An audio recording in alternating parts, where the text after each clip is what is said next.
Hello guys, welcome back again to my channel bersama saya Hanson di sini dan seperti biasanya setiap harinya saya akan buatkan video seputar cryptocurrency. Apa kabar kalian hari ini semuanya? Semoga dalam keadaan yang baik-baik saja. Di video hari ini teman-teman, kita bakalan membahas sedikit tentang update terbaru data on-chain Bitcoin. Sekaligus ada sesuatu yang mencurigakan menurut seorang analis tentang koin BNB yang wajib kalian ketahui kalau kalian merupakan holder BNB. Sekaligus juga ada beberapa peluang setup yang pengen saya bagikan ke kalian, siapa tahu bisa menjadi watchlist kalian untuk mencari peluang untuk cuan. Kalau misalnya kalian tertarik tentang semua itu, stay tune terus sampai akhir video. Kita sekarang langsung aja mulai dari CoinMarketCap terlebih dahulu. Per hari ini secara global market cap crypto berada di angka 1,22 triliun dolar atau naik sekitar 0,48%. Nah, di top 10 coin sendiri juga sebenarnya dalam keadaan yang mix. Sebagian ada yang hijau, ada juga yang merah. Rata-rata kenaikan dan penurunannya tidak terlalu signifikan, hanya kurang lebih 0, sekian persen hingga 2%. Yang kenaikannya lumayan signifikan hanya XRP, teman-teman, dengan kenaikan 5,37% menuju 0,75 dolar. So, itu adalah outlook sementara dari beberapa top coin yang ada. Sekarang kita langsung aja masuk ke data dan berita terbaru hari ini. Nah, yang pertama teman-teman, kita bakalan mulai dulu dari yang BNB tadi. Ada sesuatu yang menarik disampaikan oleh Dylan Leclerc di sini, bahwa dia menyampaikan jika kita melihat data yang ada sekarang, kita menemukan banyak sekali orang-orang yang secara agresif itu mempunyai posisi short di BNB. Tidak hanya di Binance, di exchange lainnya juga yang ada ngelisting BNB, kita melihat pertama, open interest-nya itu naik kenceng. Artinya banyak yang menggunakan leverage dan trading BNB. Dan kedua, funding rate-nya itu berada dalam teritori yang sangat amat negatif. Artinya, banyak sekali orang yang secara agresif melakukan short.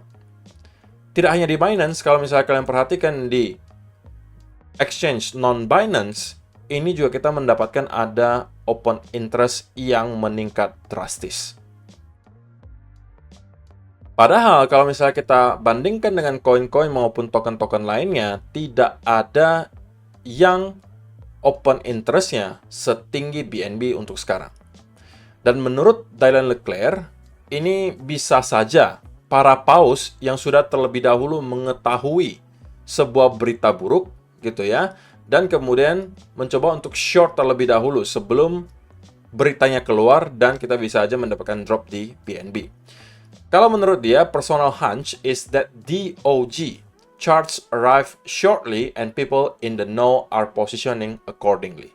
Let's see. Jadi ini adalah asumsi dari Dylan Leclerc sendiri. Dia menyampaikan bahwa menurut dia bisa aja DOJ itu akan menuntut Binance dalam waktu yang singkat. Dan bisa saja orang-orang yang sudah mengetahui terlebih dahulu rencana tersebut, sekarang sudah terlebih dahulu open posisi short, sehingga ketika nanti beritanya benar-benar dirilis, mereka sudah mempunyai posisi short dan mereka tinggal menuai profitnya ke bawah. Dan teman-teman, saya perlu jujur ya, kalau misalnya kita sampai melihat BNB tidak mampu maintain di atas angka 200 dolar di sini, kalian perlu hati-hati karena di bawahnya itu tidak ada support yang terlalu berarti sampai nanti kita sudah di bawah angka 100 dolar, teman-teman. Jadi kalau kalian masih mempunyai koin BNB, kalian harus act accordingly. Ya, walaupun ini semuanya baru sekedar asumsi, tapi ada satu hal yang perlu kalian waspadai dan ini adalah semacam red flag, teman-teman. Oke, walaupun tidak digaransikan, tapi saya merasa wajib untuk memberitahu kalian, terutama untuk kalian-kalian yang merupakan holder BNB. Oke, jadi itu yang pertama.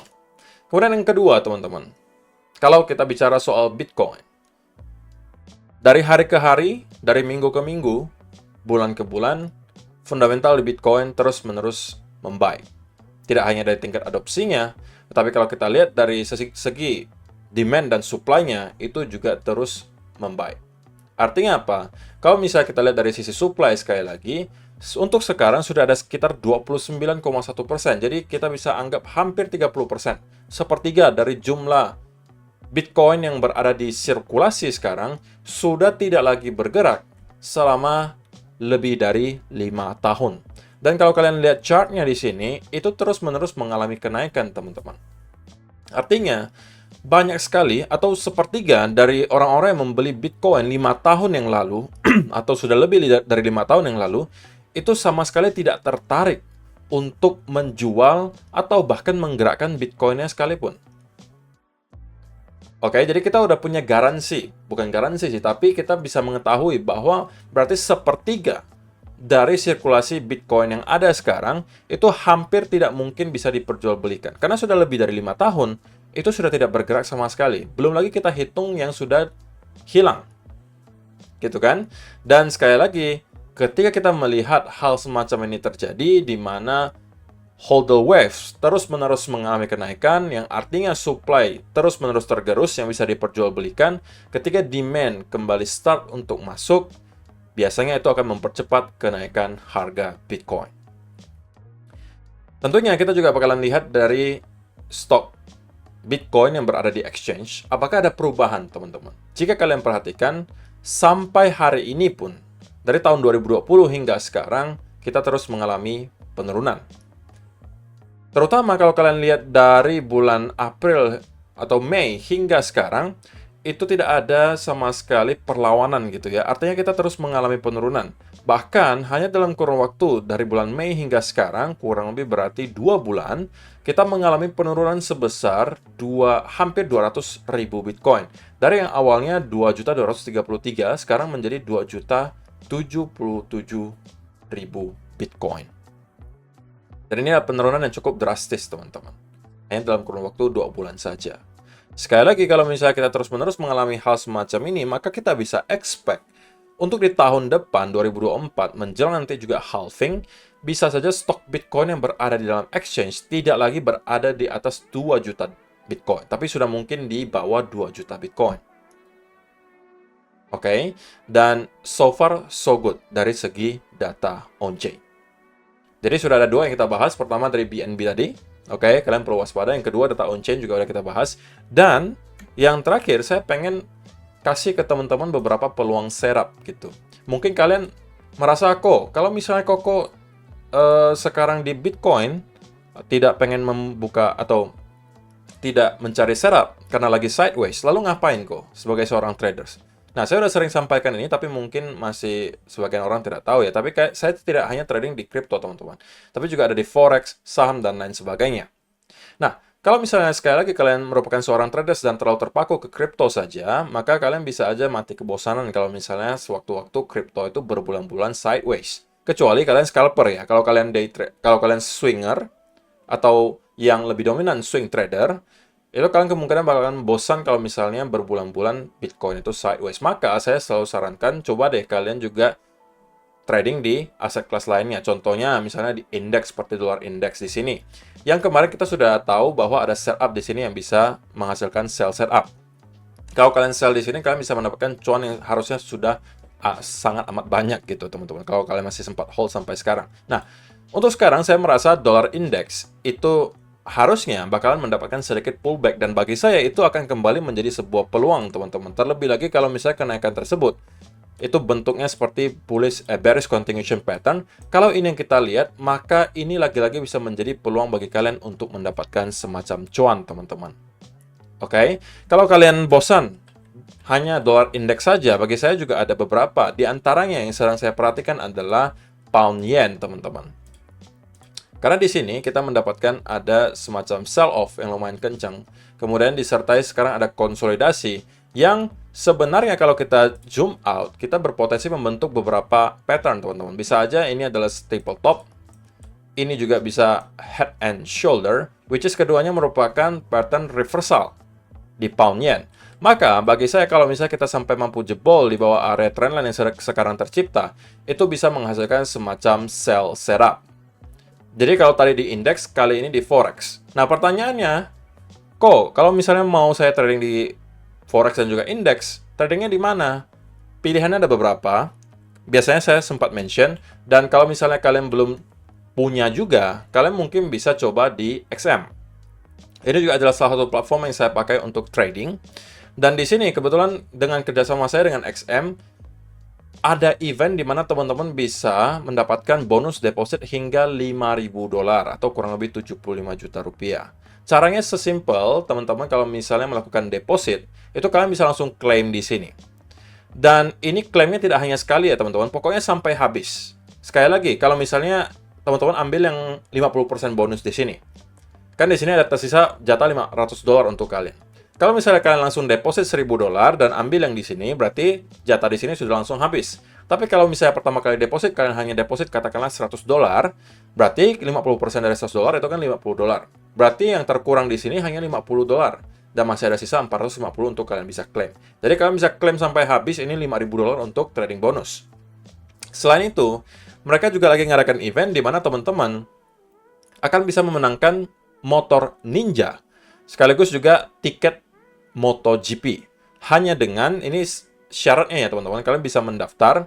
Link pendaftaran XM-nya sudah saya sediakan di kolom description box di bawah. Nanti kalian bisa ikutan untuk menangkan tiket MotoGP dan juga sepeda motor Kawasaki Ninja di sini. Jadi, why not teman-teman? Caranya sangat simpel, kalian pertama cukup daftar, kemudian kalian trading 2 lot standar.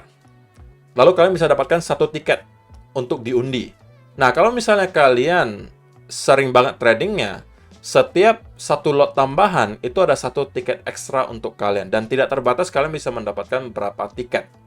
Jadi semakin sering kalian trading, 1 lot, ya kalian akan dapatkan 1 tiket ekstra, 1 tiket ekstra, dan 1 tiket ekstra. Siapa tahu kalian yang bisa menjadi pemenang. Hadiah pertamanya adalah Kawasaki Ninja, sekaligus tiket MotoGP Grandstand Premium. Tapi pemenangnya cuma ada 1 orang. Masing-masing 1 orang di sini. Hadiah kedua itu ada tiket MotoGP Grandstand Premium dan uang tunai senilai $1.970. Hadiah ketiga, tiket MotoGP Grandstand Premium juga, dan juga uang tunai senilai $1.480, dan seterusnya. Ini ada 15 orang pemenang, teman-teman. Masing-masing akan pasti dapat tiket MotoGP Grandstand Premium, kecuali yang 8-15, dan juga akan mendapatkan hadiah uang tunai senilai yang di sini 1.970, 1.480, 660, dan juga 330. Jadi why not teman-teman? Siapa tahu kalian menjadi salah satu pemenangnya. Masa promonya dari 4 sampai 31 Juli. Dan ini masih ada waktu untuk kalian mendapatkan banyak sekali tiket kalau misalnya kalian memang doyan trading dan juga sering banget melakukan trading dengan 1 lot. Oke, jadi langsung aja kalau misalkan tertarik untuk mendapatkan bonus, kemudian juga ikutan event di sini, siapa tahu kalian jadi pemenangnya. Link pendaftaran XM-nya sudah saya sediakan di kolom description box di bawah, tinggal klik dan juga kalian daftar dan ikutan event yang ada di sini. Oke? Nanti kalian tinggal klik saja yang di sini, teman-teman. Ketika kalian udah masuk ke dashboard kalian tinggal klik daftar sekarang. Oke, kalau misalnya kalian sudah memenuhi syarat. Oke? So, itulah beberapa data dan berita hari ini yang pengen saya sampaikan untuk kalian. Sekarang kita masuk ke chartnya Bitcoin, teman-teman. Dan saya pengen langsung aja mulai dari 1 hour chart. Karena untuk sementara sebenarnya di time frame yang besar, kita tidak terlihat mendapatkan pergerakan sama sekali, cenderung hanya sideways saja. Dan tidak ada perubahan yang terlalu berarti yang bisa saya sampaikan juga untuk kalian. Maka saya sampaikan bahwa kalau misalnya kalian melihat Bitcoin dalam keadaan seperti ini, sebenarnya kalian bisa cari setup di tempat-tempat lainnya. Maka sangat disayangkan kalau misalnya kalian hanya terpaku ke Bitcoin. Jatuhnya apa? Jatuhnya biasanya kalian akan memaksakan setup.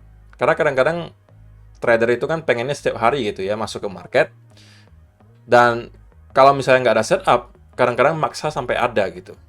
Maka untuk meminimalisir hal tersebut, at least kalian carilah setup di tempat lain yang mungkin lebih baik. Sehingga kalian mengurangi resiko kalian memaksakan setup yang harusnya tidak kalian ambil. Nah, teman-teman kalau untuk Bitcoin sendiri sebenarnya saya untuk sekarang masih belum mendapatkan clue yang terlalu jelas dari market tentang apa yang pengen dilakukan berikutnya. Tetapi untuk sementara karena kita kemarin mendapatkan sell off yang lumayan kenceng di sini, maka saya merasa Bitcoin masih harusnya akan mencoba untuk akan minimal nge-retest ke area low terakhir di 29.900 di sini atau kembali ke sekitaran area 29.700 sebagai area support di sini. Sekali lagi, kalau misalnya teman-teman merupakan scalper gitu ya dan mengerti cara scalping, ketika kita mendapatkan ada potensial reversal pattern di sini, ini mungkin bisa dimanfaatkan. Tetapi teman-teman perlu kalian waspadai bahwa kalau misalnya kali ini kita menjebol ke bawah, kalian harus sigap untuk langsung cut loss di sana. Karena kalau misalnya kita jebol kali ini dan benar-benar menjebol ke bawah, kita bisa melihat ada penurunan yang signifikan dalam waktu yang sangat singkat. Sehingga kalian tidak mau terjebak di sebuah posisi yang kalian tidak mengerti cara keluarnya gitu. Oke, sehingga kalau kalian mau scalping pun di sini, pastikan kalian aware bahwa ada resiko kita breakdown. Dan kalau misalnya terjadi breakdown, kalian harus secepatnya keluar. Karena menurut saya kalau itu terjadi, kita akan dalam waktu yang sangat singkat menuju ke area 29.200 sampai 28.700. Atau bahkan bisa kita mendapatkan wick yang cukup panjang ke bawah sebelum pada akhirnya kita kembali reverse ke atas.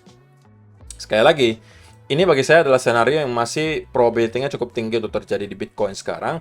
Alasannya sesimpel karena sekali lagi biasanya market maker akan mencoba untuk menjemput dulu berbagai stop loss yang ada sebelum dia mengarah ke arah yang sebenarnya. Artinya, teman-teman, kalau misalnya kita pengen rally ke atas, ya sebisa mungkin market maker akan menjemput dulu likuidasi atau titik stop loss para trader yang melakukan long sebelum pada akhirnya harganya bakalan naik kembali.